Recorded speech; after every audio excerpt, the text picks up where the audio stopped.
कोकणातील प्रत्येक अपडेट जाणून घेण्यासाठी आजच माझे कोकणच्या सोशल मीडिया प्लॅटफॉर्मला लाईक, फॉलो आणि सबस्क्राईब करा।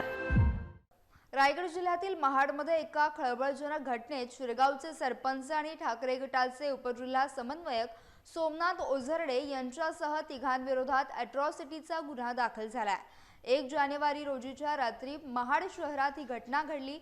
फिर्यादी रोहन ढेंडवाल यांनी दिलेल्या तक्रारीनुसार राजकीय वादातून ओझरडे यांनी त्यांना जातीवाचक शिवीगाळ करत दमदाटी केली आहे। यावेळी आरोपींनी बघितलेच ना कशी जिरवली तुझ्या विकास गोगावलेची असं विधान करत फिर्यादीच्या जातीचा उल्लेख करून अपमान केल्याचा गंभीर आरोप आहे। या प्रकरणी महाड शहर पोलिसांनी सोमनाथ ओझरडे, अक्षय भोसले आणि प्रतीक जगताप यांच्यावर भारतीय न्याय संहिता आणि अनुसूचित जाती जमाती अत्याचार प्रतिबंधक कायद्याअंतर्गत विविध कलमांनुसार गुन्हे नोंदवलेत। या प्रकरणाचा पुढील तपास सध्या महाड शहर पोलीस करत असून या घटनेमुळे संपूर्ण तालुक्यात राजकीय खळबळ उडाली आहे। पोलीस या प्रकरणातील सर्व पुराव्यांची आणि साक्षीदारांची सखोल चौकशी करत आहेत।